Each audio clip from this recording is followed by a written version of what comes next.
So hello Riders, आज के इस लेक्चर के अंदर हम है वो आपके पास कोई पार्शियल डिफरेंशियल इक्वेशन दी गई हो तो उसको चारपिट इक्वेशन के मेथड से वो कैसे सोल्व करते हैं इसके ऊपर डिस्कस करने वाले हैं। तो बड़ा ही प्यारा सा कॉन्सेप्ट है इसका। तो सबसे पहले हम बात करते हैं कि आपके पास कोई पार्शियल डिफरेंशियल इक्वेशन दी गई है तो उसका पता कैसे करेंगे कि वह इक्वेशन है वो चारपिट मेथड से है वो सोल्व होगी।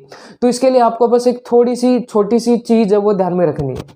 ध्यान में क्या रखनी है कि आपके पास जो इक्वेशन दी गई रहेगी ना पार्शियल डिफरेंशियल इक्वेशन, वो नॉन लीनियर इक्वेशन होनी चाहिए। अब ये नॉन लीनियर इक्वेशन का क्या मतलब हुआ, आपने नॉर्मली जो भी डिफरेंशियल इक्वेशन देखी है ना वो P में, Q में और इस टाइप से देखिए, सिंपल P और Q आपको नजर आता है, ठीक है। लेकिन इस बार है वो आपको है वो यदि P स्क्वायर या Q स्क्वायर या फिर दोनों का मल्टीपल, साथ में इनके साथ कोई भी कोफिशिएंट हो सकता है ना, एक्स वाई का, जेड का, है ना, इस टाइप से यदि कोई इक्वेशन देखने को मिले ना तो ये आपके पास non linear partial differential equation कहलाएगी और इसको हम है वो चारपिट मेथड से है वो सोल्व करेंगे। तो चारपिट मेथड से सोल्व करने के लिए है वो मैंने यहाँ पे प्रोसेस लिखी है कि आपको स्टेप बाय स्टेप है वो क्या प्रोसेस अपनानी है। फर्स्ट वाली प्रोसेस की यदि हम बात करें तो फर्स्ट स्टेप में आपको क्या करना होगा, आपके पास जो भी इक्वेशन दी गई रहेगी क्वेश्चन में उसको आपको F X Y Z P Q के इक्वल है वो लिख देना है। फर्स्ट स्टेप में आपको इतना करना। सेकेंड स्टेप में आपको क्या करना है, ये आपके पास चारपिट इक्वेशन है, इसकी हेल्प से ही है वो हम है वैल्यूज है हमारे पास जो टोटल सॉल्यूशन है वो फाइंड आउट करते हैं। तो हमें ये जो इक्वेशन है वो हमें ध्यान में होनी ही चाहिए। इसको चाहे आप याद कर लो, चाहे रट लो, चाहे कैसे भी कर लो, आपको ये इक्वेशन है वो ध्यान में रखनी है। इक्वेशन क्या होगी कि आपको dx अपॉन में लिखना है एफ पी। अब एफ पी का क्या मतलब हुआ, एफ पी का मतलब हुआ आपके पास जो ये फंक्शन है इसका p के रिस्पेक्ट के अंदर है वो अवकलन करना है आपको। इसको इक्वल है dy upon F Q. Similarly function का क्यू के रिस्पेक्ट में अवकलन करना है, इक्वल में dz अपॉन में P F P plus Q F Q. इन दोनों का मतलब आप जान ही गए, इसका बस p से मल्टीप्लाई करना है, इसका q से मल्टीप्लाई करना है। देन dp अपॉन दिस वाली टर्म, इसमें मैंने लिखा है माइनस का fx और माइनस का P F Z.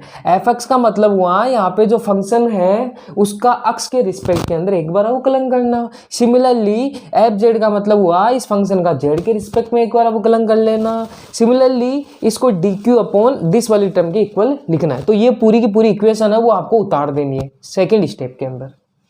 Third step में आपको क्या करना है, आपको यहाँ पे वैल्यूज पुट करने के बाद में है वो P और Q का मान है वो फाइंड आउट करना है।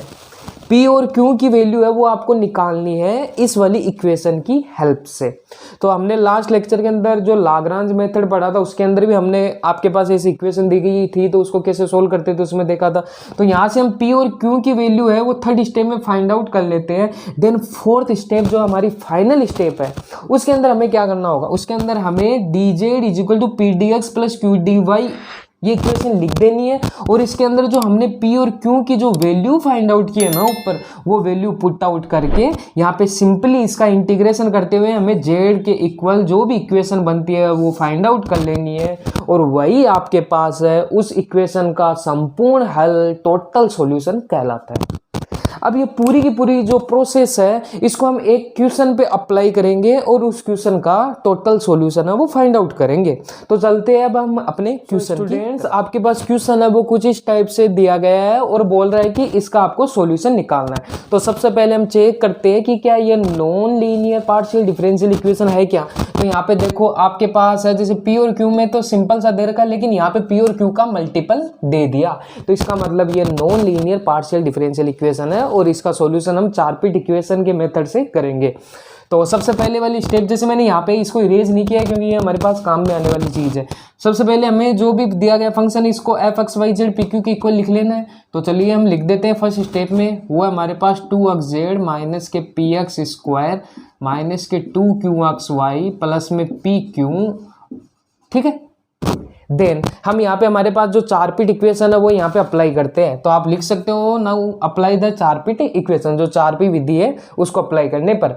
तो सबसे पहले हम ये जो वैल्यूज हैं इनको हम साइड में पहले फाइंड आउट कर लेते हैं। तो चूंकि एफ ऑफ पी इस फंक्शन का जब अब p के रिस्पेक्ट में हम अवकलन करते हैं तो हमारे पास क्या वैल्यू आती है वो चेक करते हैं। तो p के रिस्पेक्ट में करेंगे तो हमारे पास यहाँ पे आएगा माइनस के एक्स स्क्वायर, और p की एक टर्म ये है तो प्लस का q, ये हमारे पास एफ पी हो गया। सिमिलरली हम एफ क्यू की बात करें तो एफ क्यू का जब ये क्यू के रिस्पेक्ट में इसका हम अवकलन करते हैं तो ये होता है माइनस के 2xy, और प्लस में हमारे पास p निकल के आता है। सिमिलरली यहाँ पे और क्या वैल्यूज है हमारे पास, एफ एक्स भी यहाँ पे निकाल लेते हैं। तो एफ एक्स आएगा, इसका एक्स के रिस्पेक्ट में किया तो 2z माइनस के 2px एंड माइनस के 2q ऑफ y, ये आपके पास एफ एक्स की बात हो गई।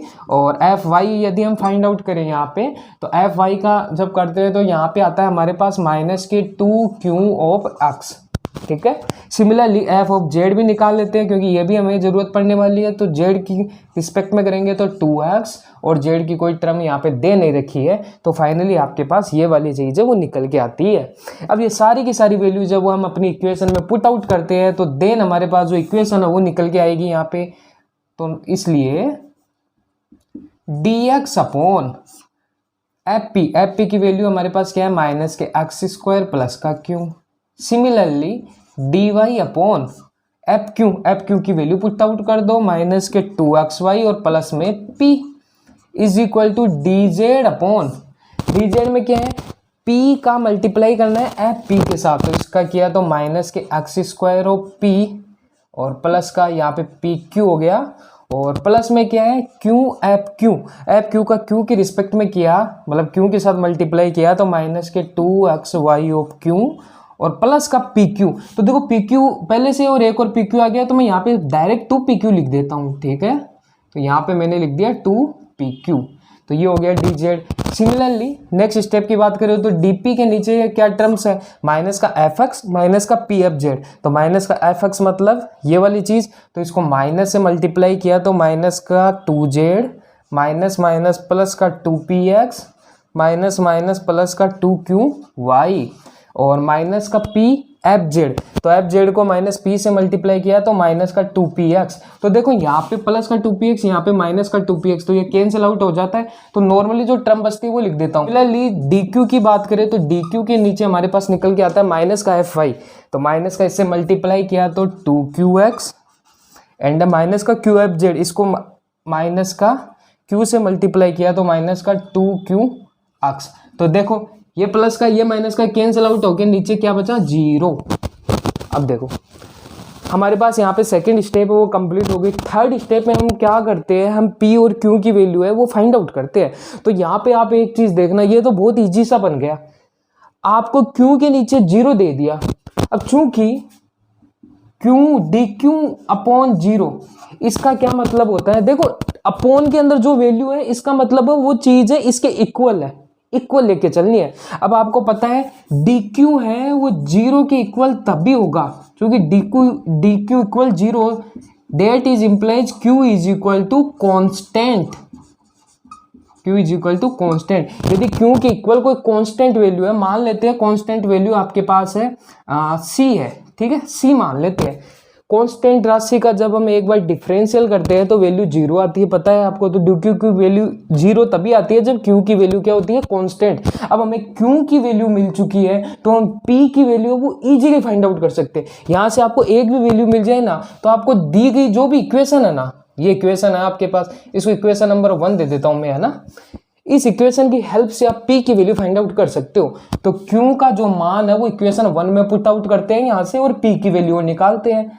नाउ इसको 2 दे देता हूं मैं।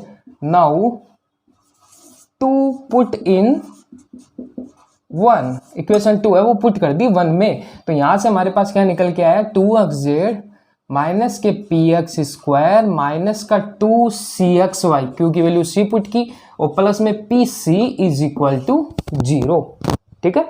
अब यहां से हमें वो p की वैल्यू फाइंड आउट करते हैं। तो देखो p वाली टर्म एक तो ये रही, एक ये रही, राइट हैंड साइड में लेके जाते हैं। तो इधर तो मेरे पास बचा 2x, और इसमें से मैं 2x भी कॉमन ले लेता हूँ साथ में, तो इधर तो बता z और इधर बचा माइनस का c ऑफ y, ठीक है।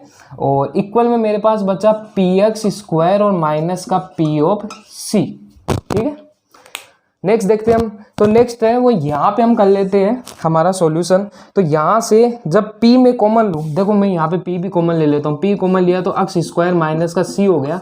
तो यहाँ से जब p की वैल्यू की बात करूँ तो p बराबर मेरे पास क्या निकलेगा 2x z माइनस का cy और अपॉन के अंदर है x स्क्वायर और माइनस का c।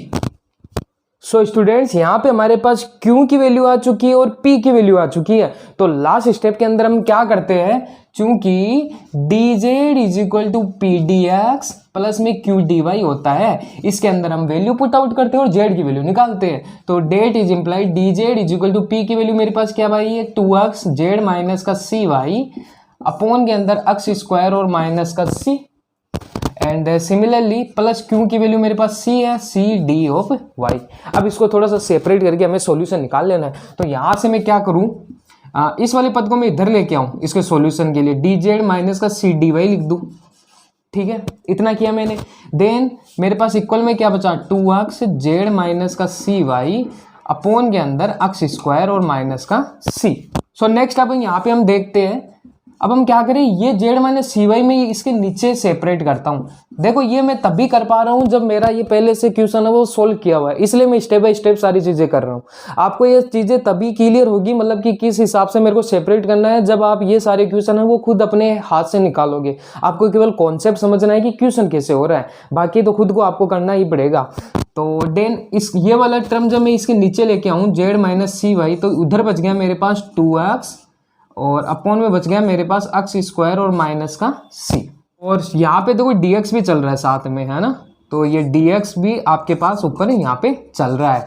तो देन मैं क्या करूँ, दोनों साइड है वो इंटीग्रेशन कर लेता हूँ। तो फाइनली सिंपल सा मेरे पास इंटीग्रेशन हो रहा है। इसका इंटीग्रेशन क्या है मेरे पास, log of Z minus C y, इसको t मान लो, यही वाली टर्म ऊपर वाली बनेगी d z minus c d y, और इसका आपको पता है सेम है तो इसको log में लिख सकते हैं, log of Z minus C Y equal में सिमिलरली ये भी क्या हो गया log of x square minus C, क्योंकि c तो क्या है आपके पास कांस्टेंट राशि है।